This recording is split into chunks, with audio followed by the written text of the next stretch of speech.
እንዲሰለች የምታደርጊው ችግር የለውም። አብሽሪ፣ በደንብ ነው የምትታከሚው ዛሬ በደንብ። እሺ እስቲ አንብቢው 17 አብ አንድ ነን ያለ ሰው ወይ እንጂ ወደዚህ መጣሽ እንጂ አሁን ዘላለም ሕይወት ብለሽ መጣሽ እኮ ዘላለም ሕይወት ብለሽ መጣሽ ሜሪዬ። ታዲያ ነው ራሱ ጋር እኔ ሰጣለሁ እኮ ኢየሱስ እኮ ነው እኔ ሰጣለሁ ያለው። የሰጠኸኝን እኮ የሚሰጠው እኮ ምን እንደሚሰጠው እኮ ይናገራል። ምንድን ነው የሚሰጠው? እሺ ነው እኮ እሱ ነው እኮ የምልሽ እኮ ሜሪያችን ምን ሆንሽብኝ ዛሬ? ወደ ሰፊኝ ነው ማለት አሁን ዮሐንስ ወንጌል 17:11 ላይ አንደኛ ቆሮንቶስ ምዕራፍ 3 ቁጥር 8 ላይ አንድ ለሚለው ቃል ሁሉም ጋር የሚጠቀመው የዓላማ ሲሆን ሄን የሚለውን ቃል ነው የሚጠቀመው።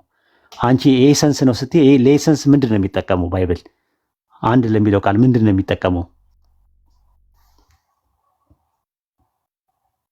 ምን እንደሚጠቀመው ቤሪዬ ሳይሆን አንድ መሆኑ ሳይሆን ኢየሱስ ክርስቶስ ኖ አንድ የሚለው ቃል ምንድን ነው የሚጠቀመው? ማስኩላይን ጀንደር ነው። ማስኩላይን ጀንደር ነው እኮ እንዲገባሽ ማለት ነው። ማስኩላይን ነው ፌሚናይን ነው ኒውትራል ጀንደር ነው የሚጠቀመው። አንድ የሚለውን የትኛውን ነው የሚጠቀመው? አንድ የሚለው ቃል የትኛውን ነው የሚጠቀመው? ዮሐንስ ወንጌል 10:30 ላይ ሚሊዮን ቦታ እኮ አንድ የሚለውን ቃል ሊጠቀም ይችላል። ግን እኛ የትኛውን ነው? ማስኩላይን ነው ፌሚናይን ነው? ማስኩላይን ነው ፌሚናይን ነው ኒውትራል ጀንደር ነው የሚጠቀመው? ከአብ ጋር አንድ ነኝ ያለበት እሺ፣ አንተ ንገረኝ። በዓላማ ነው። ዮሐንስ ወንጌል 17:11 ላይ እኔና አንተ አንድ እንደሆንን አንድ የሆኑ ዘንድ ሲል ሐዋርያቶቹ አንድ የሆኑት በዓላማ ስለሆነ እንደማና እንደ አብና እንደ ወልድ ነው አንድ የሆኑት። አንድ ሁለተኛ ነገር ዮሐንስ ወንጌል 10:30 ላይ እኔና አብ አንድ ነን ለሚለው ቃል አንድ ለሚለው ቃል የገባው ቃል ሄን ነው። ሄን የሚለውን ቃል ዮሐንስ ወንጌል 17:11 ላይም ሐዋርያቶቹ አንድ ለሆኑበት ቃል ተጠቅሞበታል። በተመሳሳይ አንደኛ ቆሮንቶስ ምዕራፍ 3 ቁጥር 8 ላይም ጳውሎስና አጵሎስ አንድ ለሆኑበት ለዓላማ አንድነት ተጠቅሞበታል። ሄን የሚለው ደግሞ የሚጠቀመው ማስኩላይን ጀንደር ፌሚናይን ጀንደር ሳይሆን ኒውትራል ጀንደር ነው የተጠቀመው። ለምሳሌ ኦሪት ዘዳግም ምዕራፍ 6 ቁጥር 4 እና ማርቆስ 12:29 ላይ እስራኤሎች ስማ ጌታ አምላካችን አንድ ጌታ ነው ይላል። ይህን አንድ ለሚለው ቃል በምንድን ነው ስትያቸው የኤሰንስ ደረጃ ነው የአምላክነት ነው አንድ ተብሎ የተባለው። አንድ ለሚለው ቃል እዛ ጋር የሚጠቀምበት ብሎ የሚሉት እነሱ ማስኩላይን ጀንደር ነው የሚጠቀመው። ሄስ ይላል። ሄስ ማተር አያደርግም። እዚህ ጋር ኮንቴክስት የሚባለው ነገር እንዳልከው እኮ ፈጣሪና እነሱ ሚያ ይለዋል። እነሱ ለባልና ሚስት ሚያ ይለዋል። ስለዚህ እንትን አለው ሚያ ነው እሱ የሚጠቀመው ሚያ ነው። እሱን ደግሞ የሚጠቀመው ምንድነው? ማቴዎስ ወንጌል ምዕራፍ 19 ቁጥር 5 እና 6 ላይ ሁለቱ አንድ ስጋ ይሆናሉ እግዚአብሔር ያጣመረውን ሰው አይለየውም ሲል አንድ ለሚለው ቃል የሚገባው ቃል ሚያ ነው። ራሱ ፌሚናይን ጀንደር ነው የሚጠቀመው። አሁን ምንድነው የሚነሳው ነገር? አብና ወልድ በምንድን ነው አንድ የሚሆኑት ብለን ስንል የዓላማ ነው የሚሆነው ሌላ ነገር። ምክንያቱም ፈጣሪና ፍጡር የዓላማ አንድነት ነው እንጂ የሚኖራቸው የባህሪ አንድነት ሊኖራቸው አይችልም። ወልድ ፍጡር ነው እንደምትመለከቸው፣ አብ ደግሞ ፈጣሪ ነው፣ የወልድ ፈጣሪ ነው። ይህንን ደግሞ መጽሐፍሽ ላይ አለ። ዮሐንስ ወንጌል 5:26 ላይ አብ በራሱ ሕይወት እንዳለው ለወልድም በራሱ ሕይወት እንዲኖረው ሰጥቶታልና አለ። አብ ለወልድ ነው ሕይወትን የሰጠው። ሕይወት የተቀበለ አካል ተመልሶ ደግሞ ከሕይወት ካለው አካል ሕይወት ከሰጠው አካል ጋር አንድ ሊሆን አይችልም። እሺ በኤሰንስ ደረጃ ማለት እሺ ዮሐንስ 10:28 እስከ 19 ግን የሚለው ምንድነው? የሰጠኝ አባቴ ከሁሉ ይበልጣል፣ ከአባቴም እጅ ሊነጥቃቸው ማንም አይችልም። እኔና አብ አንድ ነን። ይሄ ዘላለም ይበልጣል ሲል ሁሉ በሚለው ውስጥ ኢየሱስ ይካተታል። አይ ዮሐንስ ወንጌል 10:29 ላይ አባቴ ከሁሉም ይበልጣል ሲል ሁሉ በሚለው ውስጥ ኢየሱስ ይካተታል። ቆይ እኔ አሁን ያመጣሁትን እዚህ ጋር እኔና አብ ያመጣሽው ላይ እኮ ነው ያመጣሽው እኮ እሱ ነው እኮ ማለት እኮ እኔና ሰማት አለብን። ይሄ ስለ ዘላለም የዓላማ ነው የሚሆነው። ከአባቴ እጅ ማንም አይነጥቃቸውም ከኔም እጅ ማንም አይነጥቃቸውም ሲል ስለመንጠቅም ነው የሚያወራው። በእንክብካቤ ነው ዓላማ የዘላለም ሕይወት መስጠት። እንግዲህ ሰው የዘላለም ሕይወት መስጠት ማለት ኢየሱስ የዘላለም ሕይወት ይሰጣል። ግን ምንድነው የሰጠው የዘላለም ሕይወት የሚለውንም እኮ ማየት ያስፈልጋል። ምንድነው የሰጠው? የዘላለም ሕይወት የተባለው ምንድነው? ኖ አይ እኔው 17 ላይ 17 እንትን ላይ የዘላለም ሕይወት የተባለው ኢየሱስ የሚሰጠውን የዘላለም ሕይወት ምን እንደሆነ ይነግረናል። እኔው ጥቅሱን ዮሐንስ ወንጌል 17:2 ላይ ምን እንደሆነ ያ የዘላለም ሕይወት የተባለው እስቲ አውጪው። እሺ አንዴ እንትን እያለቀ ነው። አይዞሽ እኔ እንደፈለግሽ በምትሄጂበት መንገድ ነው እየሄድኩልሽ ያለሁት እንጂ አንድ ቦታ ላይ ወጥሬ መያዝ ምናምን እችላለሁ። ግን ምንድነው ላያግባባን ይችላል። ውይይታችን ይቆማል። እንዳልኩ እንዳይቆም ነው እሺ እኮ እንትን ነው። አንቺ ነሽ እኮ እንዲሰለች የምታደርጊው። ችግር የለውም አብሽሪ። በደንብ ነው የምትታከሚው ዛሬ በደንብ። እሺ አንስቲ አንብቢው 17 አብ አንድ ነን እያለ ሰው ወይ እንጂ ወደዚህ መጣሽ እንጂ አሁን የዘላለም ሕይወት ብለሽ መጣሽ እኮ ዘላለም ሕይወት ብለሽ መጣሽ ሜሪዬ። ታዲያ ነው ራሱ ጋር እኔ እሰጣለሁ እኮ ኢየሱስ እኮ ነው እኔ እሰጣለሁ ያለው። የሰጠኸኝን እኮ የሚሰጠው እኮ ምን እንደሚሰጥ እኮ ይናገራል። ምንድን ነው የሚሰጠው? እሺ ነው እሺ ነው እኮ እሱን ነው እኮ የምልሽ እኮ ሜሪያችን ምን ሆንሽብኝ ዛሬ? ወደ ሰፊ እንጂ ነብይ የዘላለም ሕይወት እኮ ምን እንደሚሰጥ እኮ ይናገራል። ይሰጣል። ሙሴም ይሰጣል። እሱን ሰጥቷል። ሙሴም የዘላለም ሕይወት ሰጥቷል። ምን እንደሰጠ እነግርሻለሁ። መጀመሪያ ይዋል እኮ አንዴት። ኧረ ተረጋጊ ሜሪዬ። ኧረ ተይ ግን ሜሪያችን ነው ለማለት ፈልጌ ነው። እሺ ምን በባዶ አደረኩሽ? ምን ይምጣልሽ አሁን? እስቲ እንሽራታለን። እሱ ችግር የለም። 27 ብለኸኛል። 17:2 ላይ ነው ያልኩሽ። 17:2 ዮሐንስ 17:2 ሌላ ቦታ ሄደን እንዴ? ሄድሽ አንቺ እኮ እሱ የዘላለም ሕይወት የሚለው እንድትነደ ምን እንደሆነ አልተገለጸም። እሱ ጋር ግን ተገልጿል። አሁን 17:2 ላይ ምን እንደሆነ ወይት ሌላ ቦታ ወሰድከኝ ማለት ነው። 10 ኖ የዘላለም ሕይወት የሚለው ነው የፈለግሽው እኮ። እሱን ላብራራ እኮ ነው። የዘላለም ሕይወት እሰጣችኋለሁ ብሏል ኢየሱስ። ይሰጣል ኢየሱስ የዘላለም። ግን ምንድነው የዘላለም ሕይወት የሚለውን እንድናወራበት ነው። እሺ ዘላለማዊ ሕይወት እሺ የቱ ጋር ነው ያልከኝ? ከ17:2 ላይ ብትረጋጊልኝ ደስ ይለኝ ነበር። እንደው ሌላ ጊዜ 10 ጥቅስ እኮ እያወጣው ነው። 17 እያወጣው አንቺ ያመጣሽው የዘላለም ሕይወት ብለሽ ስላልሽ የዘላለም ሕይወት ማለት ምን ማለት ነው የሚለውን ነገር እንድትረጂው ነው። አንድ ጀምሮ እኔ ላንብብልሽ። እሺ ከሌለሽ ባይ አንብበው ይካለ እኔ እሺ አዳምጪ። ኢየሱስም ይህ ተናግሮ ወደ ሰማይ አይኖቹን አነሳና እንዲህ አለ። አባቱ ሰዓቱ ደርሷል፣ ልጅ ያከብር ዘንድ በስጋ ሁሉ ላይ ስልጣንን ስለሰጠው አለ። ተመልከች፣ ስልጣንን ስለሰጠው ለሰጠው ሁሉ የዘላለም ሕይወት ይሰጣቸው ዘንድ ልጅን አክብረው። ምን ይሰጣቸው ዘንድ አለ? ምን ይሰጣቸው ዘንድ አለ? አዎ። ከዛ በኋላ አሁን የዘላለም ሕይወት የሚባለው ምን እንደሆነ ሊነግረን ነው። ቁጥር 3 ላይ እውነተኛ አምላክ ብቻህን የሆንከው አንተንና የላከውን ኢየሱስን ያውቁ ዘንድ ይህቺ የዘላለም ሕይወት ናት አለ። የዘላለም ሕይወት የተባለችው ምንድናት? ምንድናት የዘላለም ሕይወት የተባለችው? ቁጥር 3 ላይ አብን ማወቅ ማለት ነው። ምክንያቱም ኢየሱስ ክርስቶስ የመጣበት ዓላማ ማለት ነው። አይደለም ድድገምልሽ እኮ አምላክ የሆንከውን አንተን የላከውንም ይላል እዛ ጋር አይተዋል። ኢየሱስን ያውቁ ዘንድ ማወቅ ነው። ስለዚህ የሰጠን ምንድነው? ኢየሱስ ያ የዘላለም ሕይወት እሰጣለሁ ያለው ያ የዘላለም ሕይወት ኢየሱስ የሰጠን የዘላለም ሕይወት ምንድን ነው? ስለዚህ የዘላለም ሕይወት እኮ ማለት ነው ከአምላክ ጋር መታረቅ፣ የዘላለም ሕይወትን ማግኘት፣ ኃጢአትን ይቅርታ ማድረግ። በጥቅሱ መሰረት እኮ ነው ሜሪዬ፣ በጥቅሱ መሰረት ነው እሺ እኮ ይቺ ናት ያለው። ምኑን ነው? እውቀቱን ነው ወይስ ምንድን ነው? ስለምንድን ነው ያውቁ ዘንድ የተሰቀለበት ፐርፐዙን እኮ ነው ሁሉ ነገር ማለት ነው። ኧረ ሌላ ቦታ ትጂ 17:3 ነኝ እኮ ያለው እኮ እኔም እዛ እውነተኛ አምላክ ብቻ ነው እኮ አንተ። ስለዚህ የዘላለም ሕይወት የተባለው እውቀት ነው ወይስ አይደለም? እዚህ ጋር ዮሐንስ ወንጌል 17:3 መሰረት እንዴ የዘላለም ሕይወት ሲፈታ ኦር ደግሞ እዚህም ጋር ብታየው አብን ማወቅ የላከውንም ማወቅ ማለት ነው። ስለዚህ አብን ማወቅ ስለዚህ እውቀት ነው ማለት ነው። የዘላለም ሕይወት ምን ማለት ነው? ምን ማለት ነው? አይ እሱ አይደለም ጥያቄ። አብና ወልድን ማወቅ ወይም ደግሞ ላኪውና ተላኪውን ማወቅ ነው የዘላለም ሕይወት። በዚህ መሰረት ታዲያ ፐርፐዙን ማወቅ የለብንም? የአብን ፈቃድ አልጠየኩሽም እኮ የዘላለም ሕይወት ምን ማለት ነው? እኔ አሁን ሌላ ነገር ሌላ ቦታ ለምን ትሄጃለሽ? የዘላለም ሕይወት ኢየሱስ እሺ ተይ እንጂ ሜሪዬ፣ ለሚያዳምጥም እኮ እንትን ነው እንደ ፕሮቴስታንት ሚያተ እሷ ሌላ ጉዳይ ነው። አሁን የዘላለም ሕይወት የተባለው እውቀት ነው እያልኩሽ ያለሁት። የዘላለም ሕይወት ምን አይነት እውቀት ሌላ ጉዳይ ነው። አሁን እሱን እንዘረዝራለን ካስፈለገ። ግን አሁን መጀመሪያ ላይ ዮሐንስ ወንጌል ምዕራፍ 10 ቁጥር 28 እና 29 ላይ የዘላለም ሕይወት ይሰጣቸዋል ያለው ለሁሉም አይደለም ራሱ ለሰጠኝ እኔ እሰጣቸዋለሁ። የዘላለም ሕይወት መስጠት ይችላል እኮ የዘላለም ሕይወት ምን ማለት? አረ ሜሪ ተረጋጊ። እሰጣቸዋለሁ ያለው የዘላለም ሕይወት እውቀት መሆኑን ተረዳሽ ወይ? አሁን እዚህ ጋር ምን አይነት እውቀት ስልህ እኮ ልትመልስልኝ አልቻልክም ማለት እኮ እሱን እነግርሻለሁ። ግን መጀመሪያ እውቀት መሆኑን ተረዳሽ ወይ እኮ? ምን አይነት እውቀት? ዝም ብዬ ብዙ አይነት እኮ ግን እውቀት መሆኑን ተረዳሽ ወይ? ኢየሱስ የሰጠው እውቀት መሆኑን ምንም አይነት ይሁን ግን ኢየሱስ የሰጠው እውቀት መሆኑን አመሽ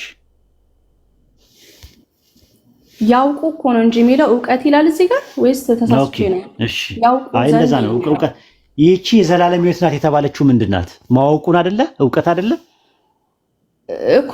እውቀት ደግሞ ኢየሱስ ክርስቶስና የላከውን ማወቅ ነው እኮ እንጂ የሚለው እኮ። እኔ እኮ እውቀት ምንድን ነው እኮ አይደለም ጥያቄው። እውቀት የሚሰጠው የዘላለም ሕይወት እውቀት ነው ወይስ አይደለም ነው የጠየቁሽ የነበረው። ኢየሱስ የሚሰጠው አብን ማወቅ ኢየሱስ ክርስቶስን ማወቅ እንግዲህ እኮ እውቀት ነው ወይ ነው እኮ የምልሽ። እውቀት አይደለም ነው ጥያቄ እኮ። ሜሪዬ ምን ነው ታዲያ አብን አወቅከው ኢየሱስ ክርስቶስን አወቅከው ማለት ነው። ታውቂያለሽ ግን አሁን ሰው የሚያስብሽ እንደምን እንደሚያስብሽ ታውቂያለሽ? እንደምን አይደለም ያውቁት ዘንድ እሺ፣ ችግር የለውም ታውቂያለሽ? እሺ አዎ፣ አይ በቃ እኔ ነገርኩሽ። እኔ አሁን ትሪት እያደረኩሽ ያለሁት እንደምን መሰለሽ በቃ ማለት መረዳት ችግር ያለባቸው አንደርስታንዲንግ አንዳንድ ሰዎች ይሆነ ማለት እሺ ችግር አለብሽ ያንን ነገር አሁን ይፈርዳል ማለት ነው። ወሂድ አብን ማወቅ ላሳይሽ እሱን ደግሞ ዮሐንስ ወንጌል 12 ላይ ግቢ 49 ላይ 12:49 ላይ አጠገባሽ ባይብል አለ ወይስ እኔ ላንብብልሽ?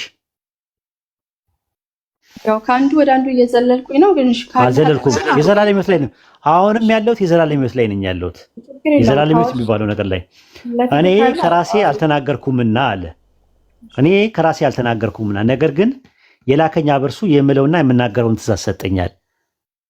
ምንድነው የሰጠኛል?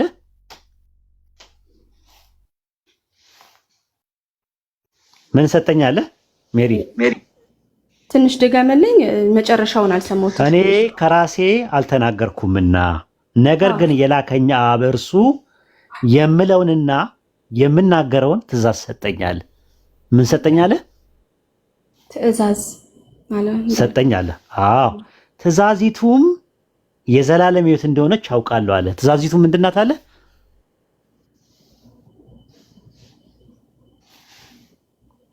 ትእዛዚቱ ምንድን ናት አለ? እየፈጠንክብኝ ነው። ምን አልክ? አልፈጠንኩኝም። እያዳመጥሽ ስላልሆነ ነው። እኔ ከራሴ አልተናገርኩምና ነገር ግን የላከኝ አብ እርሱ የምለውንና የምናገረውን ትእዛዝ ሰጠኝ። ትእዛዚቱ ምንድን ናት አለ? ትእዛዚቱ ምንድን ናት አለ? ቁጭ አርሰው የዘላለም ሕይወት ናት አለ። ትእዛዚቱ የዘላለም ሕይወት ናት አለ። ስለዚህ ኢየሱስ አብ የሰጠው ለኢየሱስ የሰጠው ትእዛዝ የዘላለም ሕይወት ናት። ኢየሱስ የሰጠው ምንን ነው? ዘላለማዊ ሕይወትን which አብ እኮ የዘላለም ሕይወት የተባለችው ማን የሰጠውን ነው? ማን የሰጠው ዘላለም? ያ የዘላለም ሕይወት የሚባለውን ነገር የምለውን የምናገረውን ሰጠኛል። ይመጣል የሚባለው ከአብ ፈቃድና ክርስቶስን ደግሞ በማወቅ የሚመጣ ነገር ነው። ስለዚህ በየአይነት የሆንሽ ልጅ ነሽ። እኮ እንደዛ ነው የሚለው። ዘላለም ማለት ይላል እኮ ክርስቶስን በማወቅ የሚመጣ ነው ይላል። ክርስቶስን ዘላለም አይደለም ጥያቄ እሱ አይደለም። አሁን ዮሐንስ ወንጌል ምዕራፍ 10 ቁጥር 28 እና 29 ላይ የዘላለም ሕይወት እሰጣቸዋለሁ ይላል። ምን ማለት ነው ብለሽ ጥያቄ ያቀረብሽ፣ መልሴ ምንድን ነው? የዘላለም ሕይወት የተባለው አብ ለወልድ የሰጠው እውቀትና ትእዛዝ ነው። ዮሐንስ ወንጌል 17:2-3 እና 2:3 ላይ የዘላለም ሕይወት የሰጣቸው ዘንድ ልጅን አክብረው ካለ በኋላ እውነተኛ አምላክ ብቻን የሆንከው አንተንና የላከውን ኢየሱስን ያውቁ ዘንድ ይቺ ዘላለም ሕይወት ናት አለ። እውቀቱ ነው አለ። አንድ ዮሐንስ ወንጌል 17 ሕይወት አለው ይላል እኮ ወሂድ አላለም እኮ አላልኩም እኮ። ኧረ ተይ አሁንም ተረጋጊ።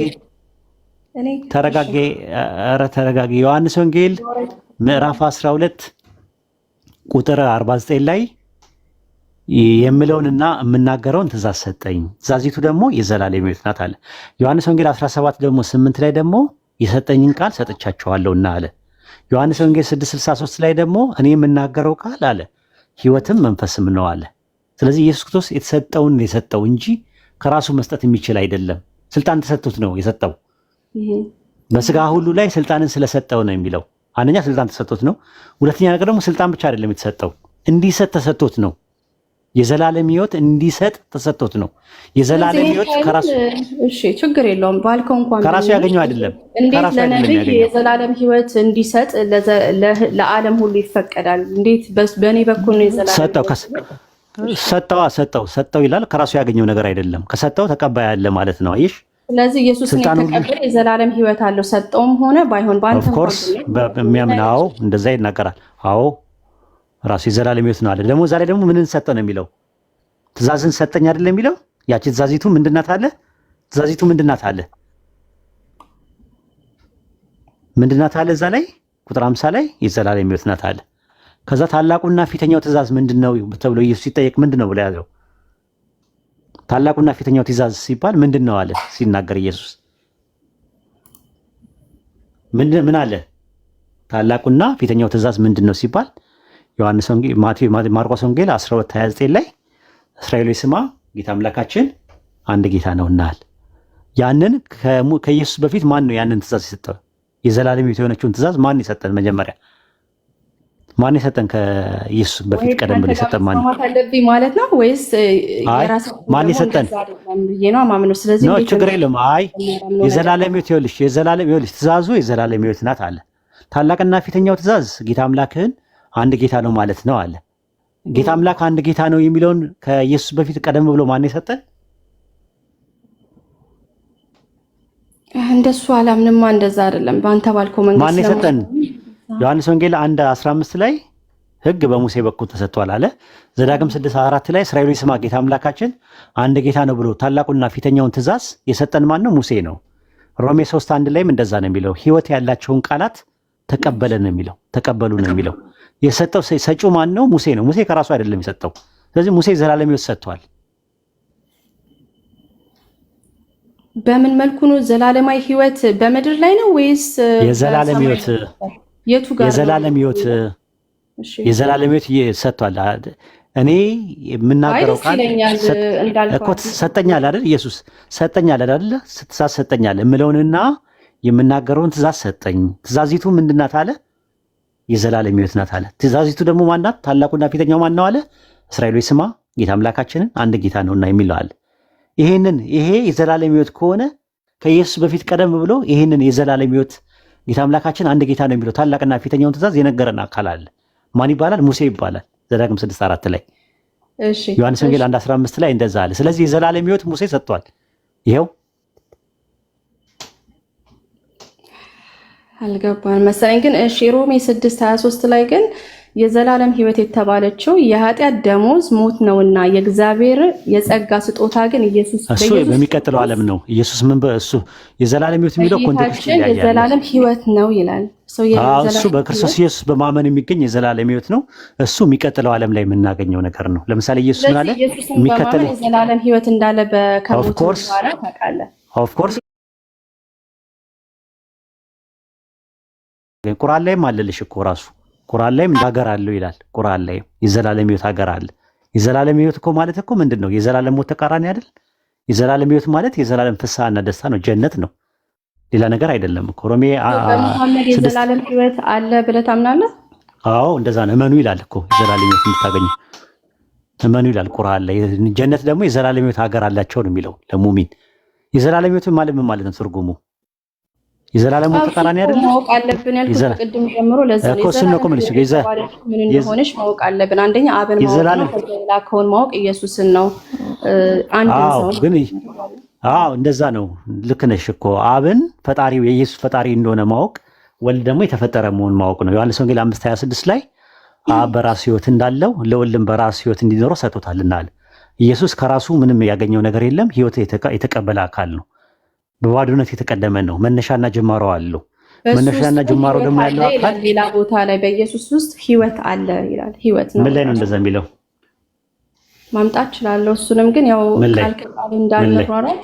እሺ ምን ላይ? ኢየሱስ ክርስቶስ በራሱ ሕይወት እንዳለው በራሱ ሕይወት አለው የሚል የቱ ጋር ነው ያለው? እሺ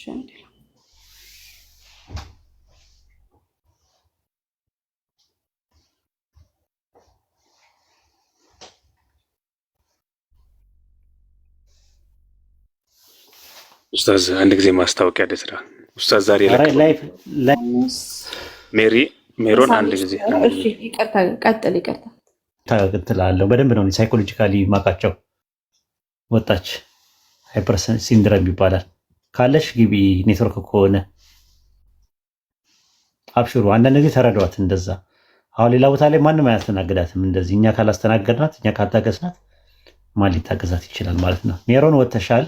አንዳንድ አሳይና ግቢ።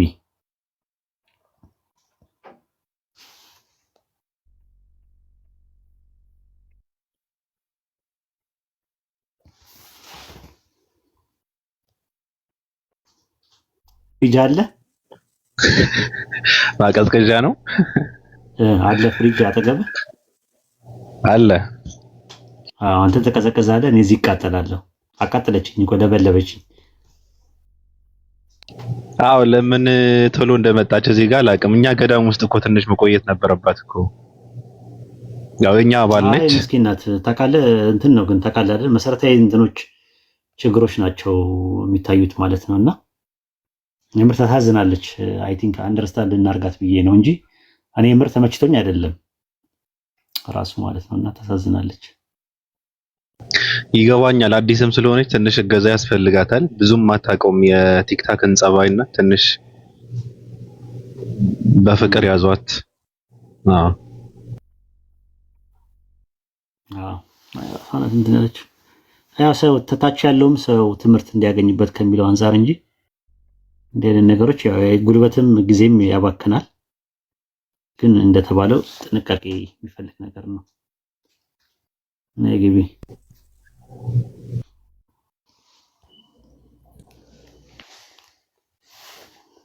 ሜሪ ምን ነው ወጣሽ?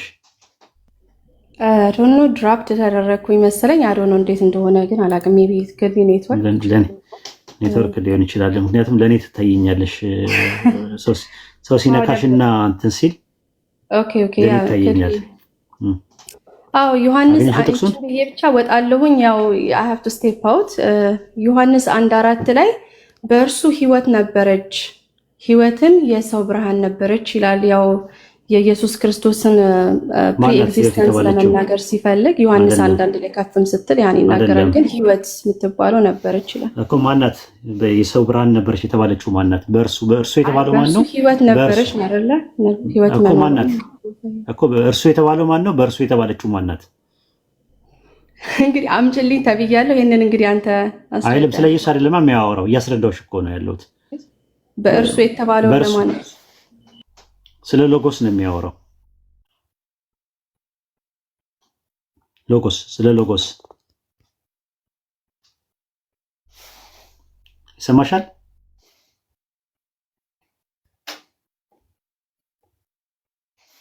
አለሽ ሜሪያችን ዋናው ነበረች ማለት ፓስቴንስን ያሳያል አይደለ? ይሄንን ለማሳየት የነበረችው እኮ ማናት? የነበረችው አናት እኮ ልሽ የነበረች የሰው ብርሃን ነበረች የተባለችው ማናት? ስለሱ ሳይሆን የተረጎመን ያለ ነው ሕይወት የለውም የሚል ነገር ስላለ ነው እኮ። ማናት የሰው ሕይወት ነበረች የተባለችው ማናት? ኢየሱስ ክርስቶስ እኮ ማናት? በማን ዘንድ ነበረች? አልገባኝም። ኢየሱስ ሕይወት በእርሱ ዘንድ ነበረች፣ ብርሃንም እሱ እንደሆነ እንግዲህ እኮ በማን ዘንድ ነበረች? ስለሚጠቀም ነው እኮ የነበረችው በማን ነው የነበረችው? በማን ውስጥ ነው የነበረችው? በኢየሱስ። ኢየሱስ ነው በኢየሱስ የነበረው አይደለም እኮ በማን ዘንድ ነበረች? ላይት ኦር ብርሃን የተባለችው አለ አይደል? የእግዚአብሔር በእርሱ ይላል። እርሱ የተባለው ማን ነው? እርሱ የተባለው ማን ነው? እርሱ የተባለው ማን ነው? በእርሱ ሕይወት ነበረች ሲል እርሱ የተባለው ማን ነው? አይደል? ቆይ አንዴ ነበረች ያለው እዛ ጋር እንቆም መጀመሪያ። በእርሱ ሕይወት ነበረች ኢየሱስ። ሁለቱም ኢየሱስ አይደል? ኢየሱስን አያመለክትም። እርሱ የሚለው መጀመሪያ ማንን ነው? በእርሱ የተባለው ደግሞ ማንን ነው? በእርሱ የተባለችው ማናት? ጂሰስ ሂምሰልፍ። እንግዲህ በእንግሊዝኛ ልናገረው እኮ በእርሱ ሕይወት ነበረች አለ። በማን ነው ሕይወት የነበረችው? በኢየሱስ አልኩኝ እኮ። ማናት ሕይወት የተባለችው? እንደ ሕይወት ማለት ምንድነው? የማያቋርጥ ማለት ሕይወት አለ ከተባለ ማናት የተባለችው እኮ ነው። ሕይወት ምንድነው ብዬ አይደለም የጠየኩሽ እኮ። እሺ ሕይወት በሱ ነበረች ሲል እንግዲህ አንተ ነገረኛ በተረዳህበት ጠየኩሽ። አንቺ ነሽ እኮ ጥቅሱን ያመጣሽ እኮ ሜሪ። ሕይወት በእርሱ ዘንድ ነበረች አለ። በማን ዘንድ ነበረች?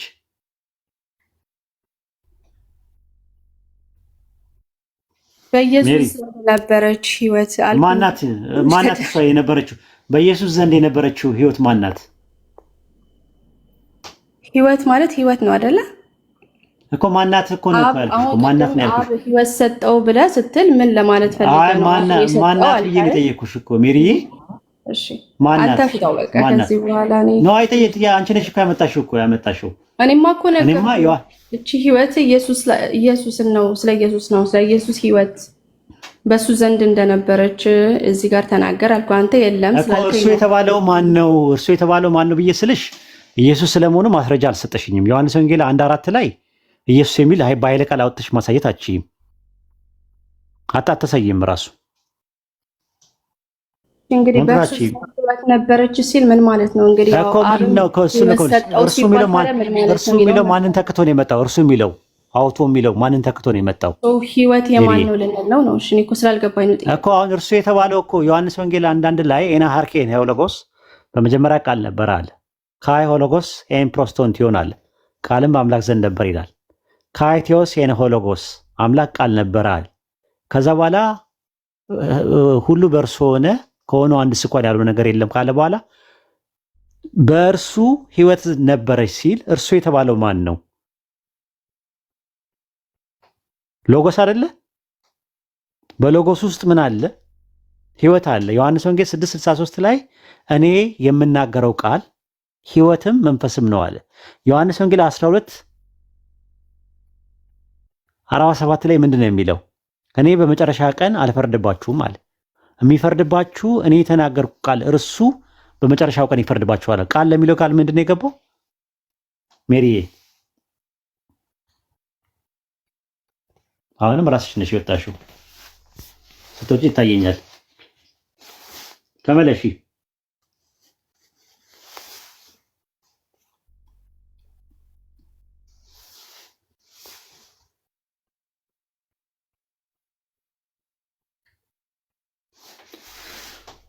ተመለሺ ካለሽ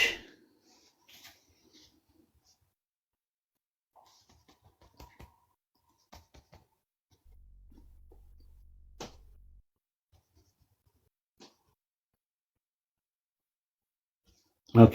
ሌላ ሰው መግባት የሚፈልግ ሰው ካለ ይግባ። በቃ እሱ አይ ቲንክ ተዳክማለች። ራሱ መግባት የሚፈልግ ክርስቲያን ካለ አንዳንድ ያሳየኝ። ኦኬ ክርስቲያን ነኝ ብሮ። እሺ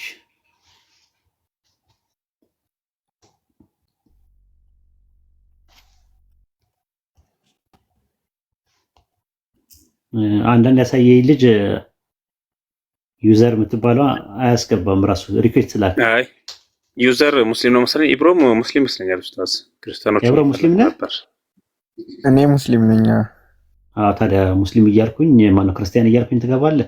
አይ በፊት ጽፈው ነው ኔትወርክ ይዞ ነው ዘግይቶ ያደረሰው ለዛ ነው። እሺ ኦኬ ታች ወርደ ታብታብ አድርግ።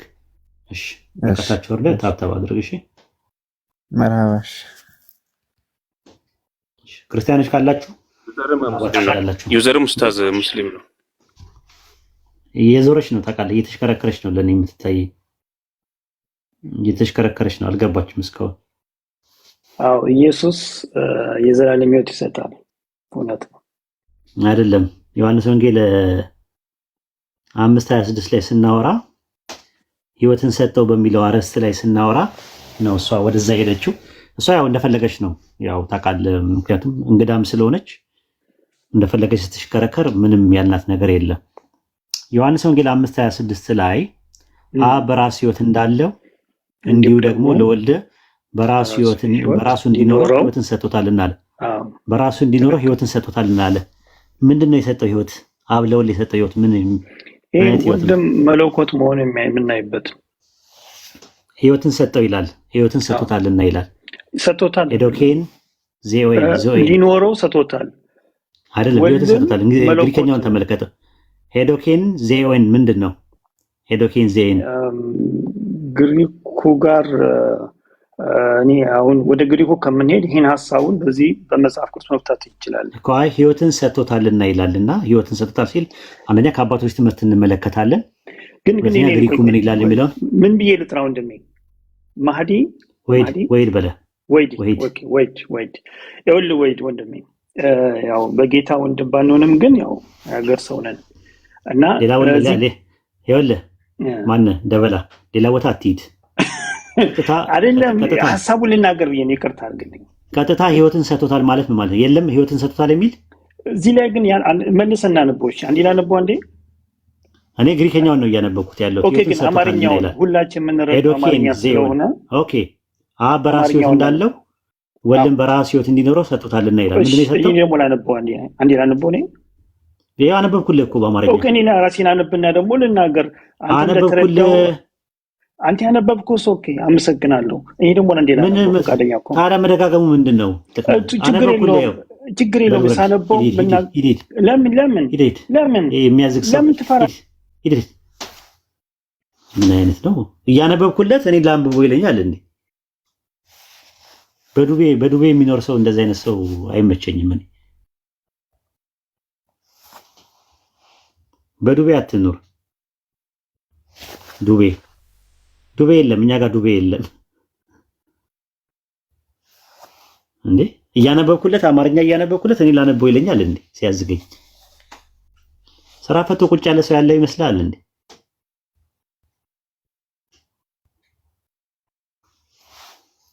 እሺ ሪቹ ሰላም ናችሁ? እንዴት ናችሁ? ሰላም ነሽ? እንዴት ነሽ? እግዚአብሔር ይመስገን። ጥያቄ ነበር። ሰላም። እሺ ይቻላል።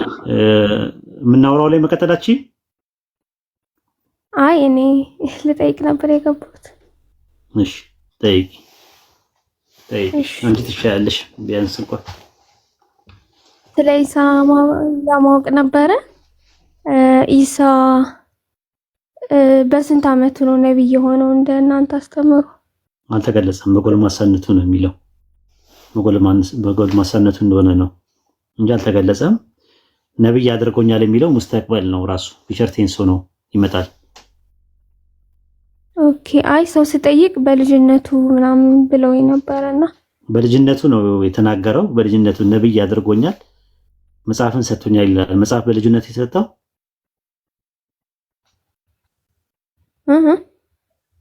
መጽሐፍም ሰጥቶኛል ነው የሚለው። ነብይም አድርጎኛል መጽሐፍም ሰጥቶኛል እያለ ይናገራል። ስለዚህ ተሰጥቶኛል የሚለው ሙስተቅበል ነው ራሱ። ሙስተቅበል ማለት ፊቸር ቴንስ ሆኖ ይመጣል። ልክ እንደ ሱረቱ ማኢዳ ምዕራፍ 5 ቁጥር 116 ላይ ምንድን ነው የሚለው? ይዝቃለ ነው የሚለው። ይዝቃለላህ ይላል። አላህ ባለ ጊዜ አስታውስ ነው የሚለው። ቃለ የሚለው ፓስት ነው የሚመስለው፣ ግን የቂያማ ቀን ነው የሚሆነው ፊቸር ቴንስ የሚያመለክተው። ሱረቱ መርየም ምዕራፍ 19 ላይ መጽሐፍን ሰጥቶኛል ነብይ አድርጎኛል ሲል ሙስተቅበል ነው። ካደገ በኋላ ነው መጽሐፍም የሚሰጠው ነብይም የሚሆነው ማለት ነው። በከፊሳነቱ ጊዜ ነው የሚለው። በከፊሳነቱ ማለት ጎልማሳ በሆነበት ሰዓት ነው። ጎልማሳ ደግሞ የሚሉት ከ30 እስከ 40 ድረስ ይገመታል። በግልጽ የተቀመጠው ነገር የለም። ሙፈሲሮቹ ሲያስቀምጡ 30 ዓመት ብለው አስቀምጠውታል። ይህን ይመስላል ባጭሩ። እሺ። እና ሌላው እንዴት ነበር ኢንጂል የወረደለት? በምን መንገድ ኢንጂል የወረደለት በምን መልኩ እንደሆነ አይናገርም። ሱረቱ ሹራ ምዕራፍ 42 ቁጥር 51 ላይ አንድ ነብይን አላህ የሚያናገረው በሶስት አይነት መንገድ ነው ብሏል። አንደኛው በራእይ ነው። ሁለተኛ መልእክተኛ መልአክን ይልክለትና ሶስተኛው ነገር ደግሞ ከግርዶሽ በስተኋላ ነው፣ ልክ እንደ ሙሳ አለይሂ ሰላም። አሁን ለኢሳ ኢብኑ መርየም አለይሂ ሰላም በየትኛው መንገድ ነው የሚለው አልተገለጸም ቁርአንና ሐዲስ ላይ።